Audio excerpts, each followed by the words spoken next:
Hey friends, it's Mike. I wanted to do a quick update on where I'm at with Did the Beatles Write All of Their Own Music? That presentation that I've been promising since October, and then it had moved to November, and then the end of this month, and it's going to be delayed again. But this time I'm not going to put a date out. What I'm going to say is when it's ready, I will put it out.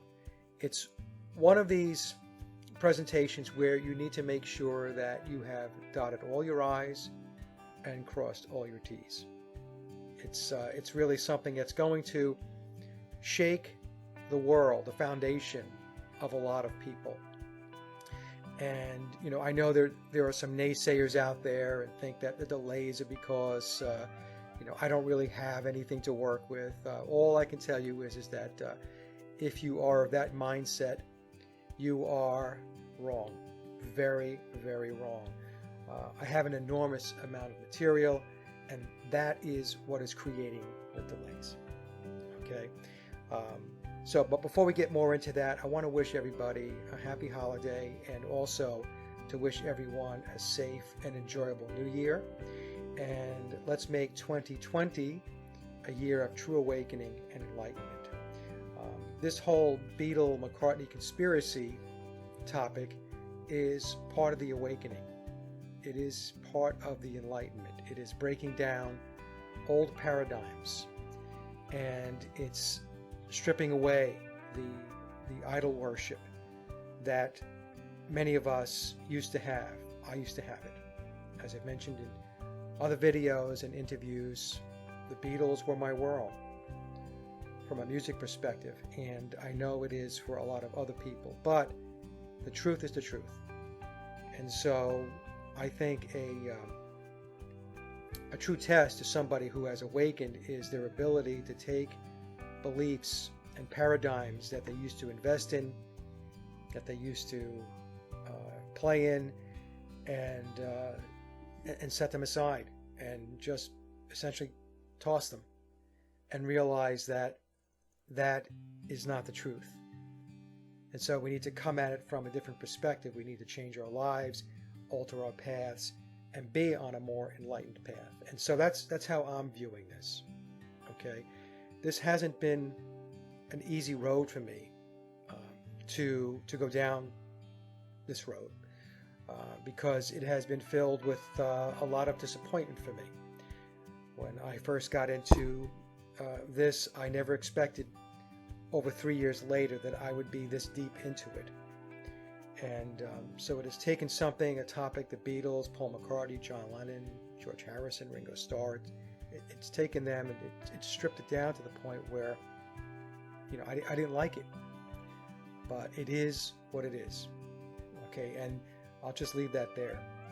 Now, as far as the amount of material, of course, I'm working with a small team, as you know, 5 to 6 folks, and we have compiled a lot of information. This is not one of those things where you're going to be handed the Holy Grail. So what that means is that the researchers go in and we have to pull out information here, there. It's in piece parts. But here's the thing. The clues are all out there. They are in the books, they are in magazines, they are in interviews, they are in documentaries, they are in songs, and so on. It's just that we didn't have the wherewithal, and I'm talking about myself as well, to push the veil aside and to take a look behind the curtain. We took everything at face value. And when we do that, then we're drinking the Kool-Aid. Right? We're buying the official story, the official narrative. It's interesting. I see comments all the time on my YouTube channel here, and people will say, well, Mike, I read this book, and I believe that, they wrote all of their own music. Or they'll say, I read so-and-so's book and that person's book, and I watched this documentary, and I read this article on the internet, and I believe they wrote most of all their music. They may have gotten a little bit of help, but I believe that all in all, they wrote the vast majority of their music. The problem with that argument or that position is that you are relying on narratives, stories, books, magazine articles, online sources which are pro the conspiracy, and you're taking what they're feeding you and believing that it's the truth. You're taking it at face value. In other words, it's all hearsay. There's no first person experiencing of what it is that you're being told. So you have to accept somebody else's perspective. You have to accept somebody else's explanation, somebody else's story as truth, and then you embrace that. And again, I know I sound like a broken record, but we've all done that. I've done that. I did that with the Beatles for the longest time, up until about 3.5 years ago. And I apologize for the light. It's the light hitting my glasses from the monitor here. Also, I had to get, these are blue light blocking glasses. I figured out that I have blue light sensitivity. So by doing a lot of work on the computer, what happens is if you have blue light sensitivity, because your monitors, your phones, and all that stuff are emitting blue light, you get eye fatigue and headaches. And that was another problem with trying to get through all this. A lot of intense work on the computer, and my eyes were like spinning around, and I was getting headaches and all that stuff. So I finally figured out what the issue is. So I bought these glasses, and they block something like 98 to 99% of the blue light, and they do work. I've noticed a big difference. I don't get the eye fatigue or the headaches anymore.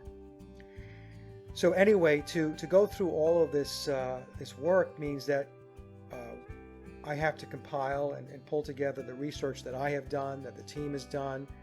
I've gone through 2 Beatle documentaries. I had to go through Anthology and The Complete Beatles.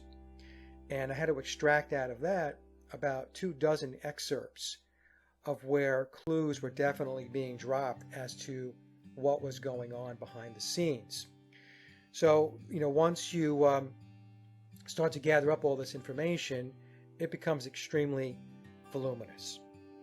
And then I've had other folks contact me, outside sources who have stepped forward, and they've come forward with some credible information. So what happens is I have to stop what I'm doing, and I then have to take time to call this person, Skype this person, or exchange email correspondences with them to be able to get a further understanding of what it is that they would like me to consider.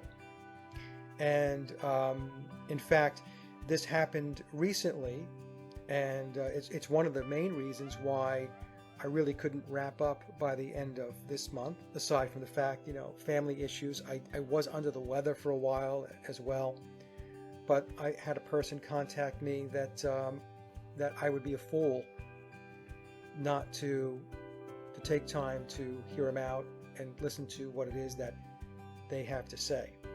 And again, I don't divulge who my sources are, all right, but I will say that this is a person that I have to listen to. And so we're going to connect within, I guess, the next few days before January 1st. That is the time frame we agreed on. We figured we would get through Christmas, and then we would talk about the Beatle conspiracy. Let me see, what else do I have here? I wrote some things down. So basically the presentation became larger than life, and I underestimated the project schedule. Right now I have over 100 slides, and the reason why it grew was because I would dig into one piece of the conspiracy and then realize that there was another rabbit hole. Like there was another door that opened up. And I then had to open that door and take a look behind the curtain and see what was there. And so more and more of that type of thing started to come into play. But that being said, I'm at a point right now where I am 90% there. And the other 10% is a matter of stitching it together, sequencing it, the storyline, the storyboard, and then doing the voiceover. And voiceovers take a long time, by the way. I'm not a professional voiceover person, so there's a lot of starts and stops and editing and stuff like that to make sure that you sound coherent when you're doing the voiceover. So what this all means is that I'm not going to put out a hard date at this point in time, okay, because I've done it 3 times now and I've missed every one of the dates. So what I'll say is when the presentation is done, that's when I will upload it. It is something that I am committed to doing. It's going to be a presentation that I assure you will be very thought-provoking, at the very least. Whether you agree with it or not, that will be completely up to you. I'm going to do everything I can to present the material in a very objective and neutral way. I want to just state facts or present evidence or proofs or perspectives that I believe are very pertinent to pulling the story together. That story being, did the Beatles write all of their own music? And this is very important because I'm not saying the Beatles didn't write any of their own music.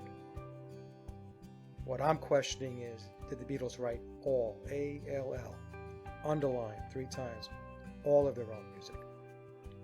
Okay, so I promise you that the presentation will be very thought-provoking. And again, if you, whether you believe it or not, that's going to be up to you. At the very end of the presentation, I do plan on giving my perspective and my opinion or my position on where I stand based upon all of the research.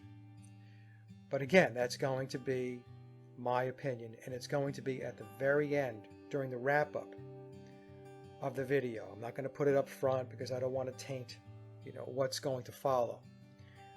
The presentation is going to go very methodically and incrementally, systematically, step by step to build a case, to understand or to consider whether the Beatles wrote all of their own music. And I realize that this is very uncomfortable for a lot of people. I have been called a heretic.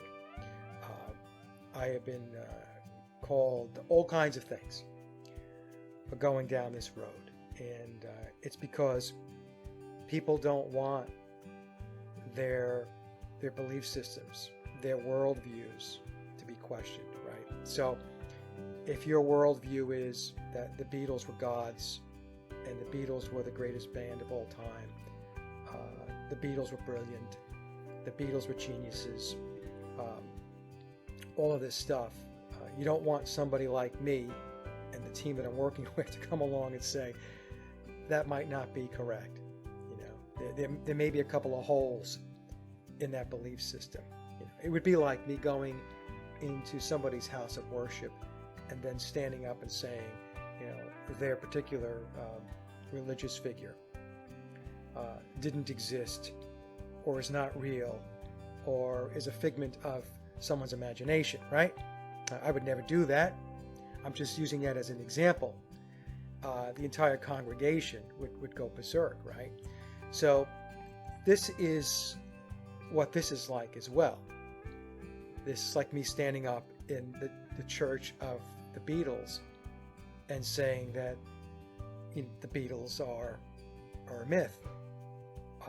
It's like John had said in the song God, when he does the litany of what he doesn't believe in, he says at the very end, I don't believe in Beatles. And in fact, in a number of interviews, John called the Beatles a myth. He called it the Beatles myth. And what was John telling us? So, in fact, I went through the Playboy interview, the 1980 interview, his last interview, And John drops a lot of clues in that interview. And I'm also going through the 1973 Rolling Stone interview, which is, I think, something like 70 or 80 pages. And John drops clues there as well, you know. So in any case, that's where I'm at with this. So I apologize for the delays. I apologize for not having it out by the end of this month. But like I said, the magnitude of the information coming in, sources coming to me, especially this recent source, I would have had to put it on hold anyway because I have to hear them out. And I do want to speak to this person. And again, just underestimating the workload on this thing, given everything else I have in life. Believe it or not, this is not the only thing that I do. I have a life, I have a livelihood, I've got family, you know, friends, and things that I need to attend to in regular life. And in fact, we've got company coming over today. It's Christmas Day, and I thought, let me just do a quick video, even on Christmas Day. All right, so that's it. I want to wish everybody a wonderful holiday. If you don't celebrate Christmas, whatever holiday or whatever it is that you celebrate, do it in a very safe and enjoyable way. Spend quality time with your family and your friends. And then I will see everybody next year in 2020. And again, let's make 2020 a great year. Over and out, and I'll catch you guys soon. Comment section is open. God bless.